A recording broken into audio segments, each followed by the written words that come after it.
السلام علیکم دوستوں، آپ اس ویڈیو میں دیکھی جانے والی لاش کو دیکھ کر یہ اندازہ لگا سکتے ہیں اس قوم کی بے حسی اور بے شرمی کا کہ جہاں پر ایک طرف تو حکمران ان کے اربوں روپے لوٹ کر اپنی نسلوں کے لیے ذخیرہ اندوزی کرتے ہیں، لیکن باوجود اس کے بھی یہ عوام ان ہی لوگوں کو اپنا مسیحا مانتی ہے، اپنے لیڈر مانتی ہے، ان کے نعرے مارتی ہے، ان کے پیچھے پیچھے بھاگتی ہے، ان کے لیے اپنا وقت اور اپنا سب کچھ قربان کرنے کے لیے تیار رہتی ہے۔ لیکن دوسری طرف ایک غریب بندہ، بزرگ بندہ جو کہ بوڑھا تھا، اپنا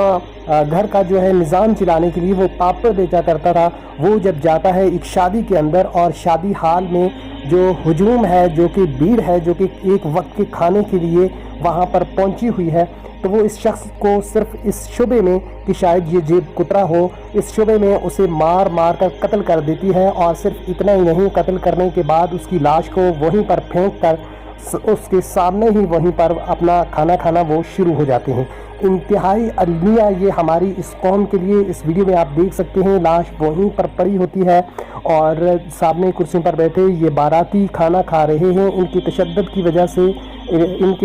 وجہ سے یہ شخص قتل ہوا ہے، اور صرف اس وجہ سے کہ شاید انہیں یہ شک تھا کہ شاید کہ یہ جیب کترا ہو۔ لیکن ایک طرف جو ہے اربوں روپیہ لوٹ کر جو لوگ لے کے جاتے ہیں، ملک سے باہر لے کے جاتے ہیں، اپنی نسلوں کے لیے وہ ذخیرہ اندوزی کرتے ہیں، ان کو تو یہ قوم ہیرو سمجھتی ہے، لیکن ایک غریب مزدور شخص جو کہ پاپڑ بیچ کر اپنے بچوں کا پیٹ پالتا تھا، اس کو صرف شک کی بنا پر قتل کر دیا جاتا ہے۔ انتہائی دل خراش اور انتہائی شرمناک واقعہ